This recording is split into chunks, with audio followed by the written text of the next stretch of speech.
peacekeeper na pinalibutan ng mga rebelde sa Golan Heights. Maayos daw ang kondisyon. Tropang Pinoy, hindi raw isusuko ang armas at handa sa bakbakan. Our troops there are well armed. They are well trained before their deployment. Grupong dumukot at pumatay sa Koreana na natagpuan sa septic tank noong Abril, arestado na. Magazine editor na tumutok sa relasyon ni Enzo at Dalia Pastor, hindi raw makapaniwalang mauuwi sa krimen ang love story ng dalawa. May nakita kang vibe na pwede, possible silang magtagal kasi sobrang silang parang compatible parang they truly enjoyed each other's company. MRT Rush Hour Challenge, pinauuso sa Pilipinas. Mga opisyal na hindi kakasa dapat daw mag-donate ng sweldo sa mga biktima ng Yolanda. Kahit wala pang hamon, Senador Grace Poe na una nang sumakay sa MRT. Aksyon sa matinding traffic, 7 U-turn slots sa C5 Road isasaras simula Lunes. Mga truck, limitado na lang sa isang lane. Pinoy may pasaring sa tinawag niyang kabayan. Hindi pa rin nagsawa sa paghihirit ang itinuturing kayong kabayan. Ilang Gilas players bumida sa official music video ng FIBA World Cup isang araw bago ang laro. At Pilipinas pang-8 sa listahan ng mga bansang nakiisa sa Ice Bucket Challenge. Rafi Tulfo, pumasa na rin sa hamon. Live mula sa TV5 Media Center Reliance, Makibalita kasama ang tambalan ni Paolo Benyones at Cheryl Cosio. Ito ang Aksyon Tonight.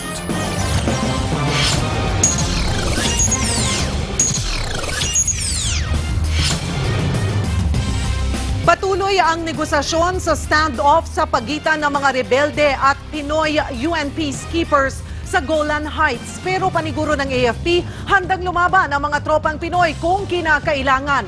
Nasa gitna ng aksyon si Franz Noguera. Banday sarado ng mga sundalo ng Israel ang bahaging ito ng Golan Heights. Ito'y matapos dukutin ng Syrian rebels ang 43 UN peacekeepers mula sa Fiji. Nagpapatuloy din ang standoff sa pagitan ng mga rebelde at ng mga Filipino peacekeeper. Bagay na kinundina ng United Nations. The members of the Security Council demanded the unconditional and immediate release of all of the detained United Nations peacekeepers and called upon all parties to cooperate with UNDOF in good faith to enable it to operate freely and to ensure full security of its personnel. Nanawagan na rin sa UN ang Department of Foreign Affairs na gawin ang lahat ng makakaya nito para masiguro ang kaligtasan ng mga Pinoy at i-withdraw ang mga non-UN forces sa UNDOF position. Ayon sa DFA, 81 Pinoy ang naiipit sa standoff. Pero ayon naman sa AFP, 75 nilang sundalo ang naroon. Pilit daw pinapasuko ng mga rebelde na napabalitang offshoot ng Al-Qaeda na Al-Nusra Front ang kanilang mga armas. Pero paniguro ng AFP, handa ang tropang Pinoy na ipagtanggol ang sarili. I'd just like to emphasize that our troops there are well armed. They are well trained before their deployment. And also they have their own organizational training once they're deployed. The Syrian rebels also surrounded the encampments of the Philippine contingent. Our peacekeeping forces are holding their ground to defend their respective positions. Ayon pa sa AFP, alas 6 ng gabi kanina ay inilikas na sa UNDOF headquarters ang 60 Filipino peacekeepers mula sa Position 16 ng Golan Heights bilang bahagi ng contingency plan.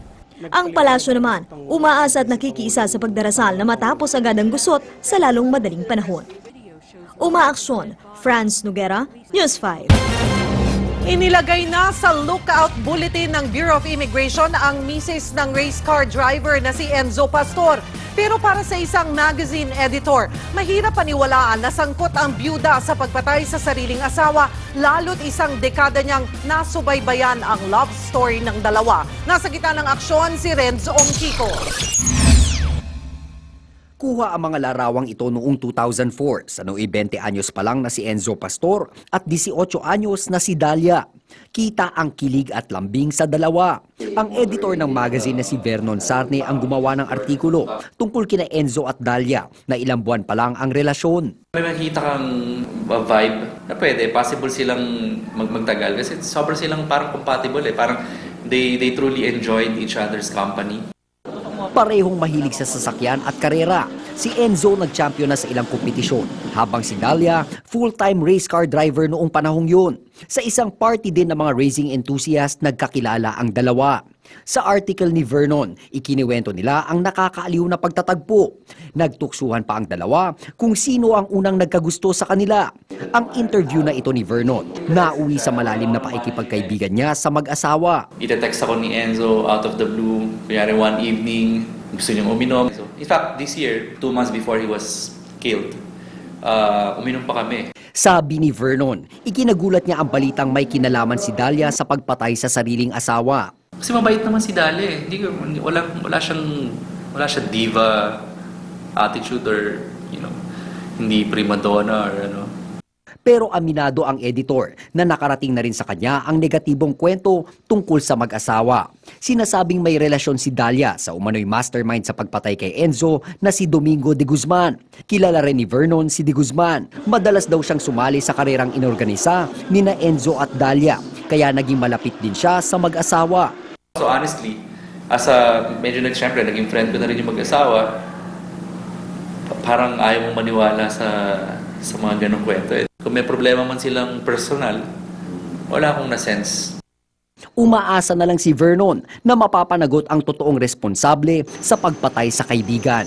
Umaaksyon Renz Ongkiko, News 5. Sa mga dumadaan po sa C5 Road, magbaon po kayo ng mas mahabang pasensya dahil magpapatupad po ng bagong traffic scheme ang MMDA simula sa Lunes. At may bukod ng lane para po sa mga truck pero may isasara ring mga U-turn slot. Nasa gitna ng aksyon si June Loyola. Dahil sa umiiral na truck ban, sa pagitan lamang ng alas 10 ng umaga hanggang alas 5 ng hapon nakakadaan sa C5 ang mga truck. Pero simula sa Setyembre 1, isa pang ordinansa ang kanilang dapat sundin. Magpapatupad kasi ang MMDA ng one truck lane policy mula C5 Taguig hanggang sa Libis. Ibig sabihin, isang lane lang ang pwedeng daanan ng mga truck pag walang truck ban. Ito ang ikalawang lane mula sa Center Island. Ayon kay MMDA Chairman Francis Tolentino, tumaas ng 80% ang volume ng truck simula na mag-issue ng provisional authority ang LTFRB. Para maiwasan natin ang aksidente, kasi kahit saan lang sila napunta. 2,000 multa naghihintay sa mga lalabag sa bagong kautusan.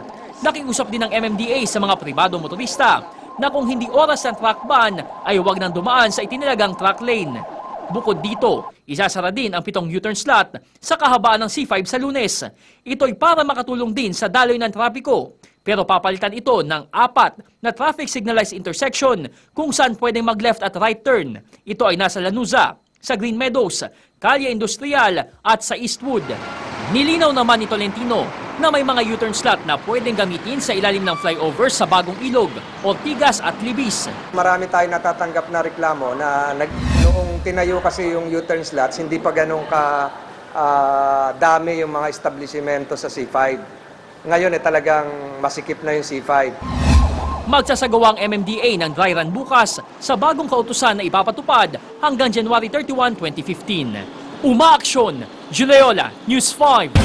Didinggin sa Senado sa Lunes ang mga problema sa MRT. Kaya para mas mapaghandaan ang mga dapat itanong sa mga nagpapatakbo nito, sinubukan mismo ni Senator Grace Poe ang MRT at ginawa niya ito kaninang rush hour. Nasa gitna ng aksyon si Dindo Flora. Ganito na naman kahaba ang pila sa North Avenue Station ng MRT kaninang umaga. Kasama sa pila at hindi mo agad mapapansin, si Senador Grace Poe pala. Kuha ito ng staff ng senadora na first time daw sumakay ng tren. Gusto raw kasi niyang maranasan ang kalbaryo ng mga mananakay ng MRT para sa isasagawang hearing sa Senado sa Lunes. Bukod sa mahabang pila, ito ang mga problemang sumalubong sa senadora. From North Station to Taft, a total of 1.5 oras na dapat 30 minuto lang sapagkat may nasirang train. Nandun rin na kinain yung ticket ko kaya kinailangan alisin manually doon sa makina. Ilang pasahero rin ang nakausap ni Senador Poe at dito niya raw naramdaman ang hirap nila. Mga kasabay ko sa bagon ng mga babae, mga nanay na nagtatrabaho.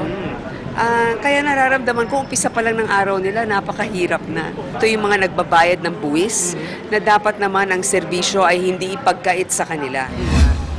Ayon pa kay Poe, malaki ang maitutulong ng kanyang biyahe sa isasagawang hearing sa MRT, kung saan imbitado si DOTC Secretary Joseph Abaya. Kaya nga sa hearing sa Lunes, tatanungin ko, paano ba ninyo minimentena? Sino ba mga kumpanya na yan? At kanino nyo ibibid? So marami pang mga katanungan. Kaninang tanghali, nai-upload ng kanyang staff ang mga litrato ng pagsakay ni Poe sa MRT.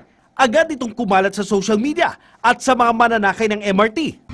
Okay lang naman po yun para mamaranasan nila yung paghihirap ng maraming tao.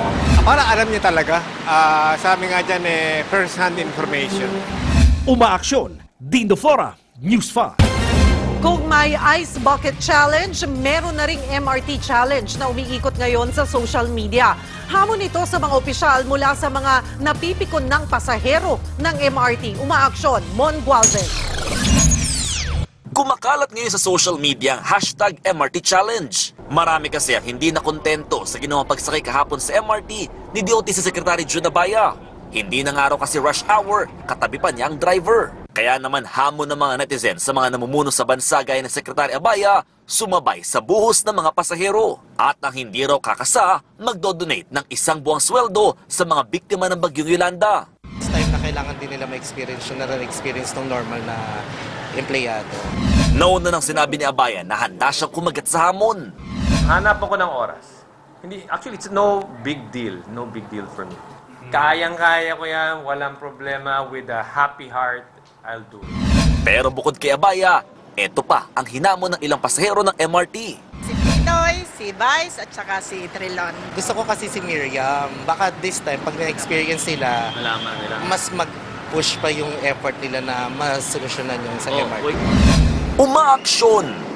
Mon Gualvez, News 5! Susunod, Pinoy time out muna sa usaping term extension pero may pasaring kay dating Vice President Noli De Castro. Exclusive! Nahuli na ang 4 pang suspect sa pagpatay sa babaeng nakita sa septic tank noong Abril. Mga suspect sangkot din daw sa pag-carnap at pag-chop-chop ng taxi. At Youth Olympic Games gold medalist Luis Gabriel Moreno mainit na sinalubong sa kanyang pagbabalik sa bansa. Ang detalye sa pagbabalik ng Aksyon Tonight.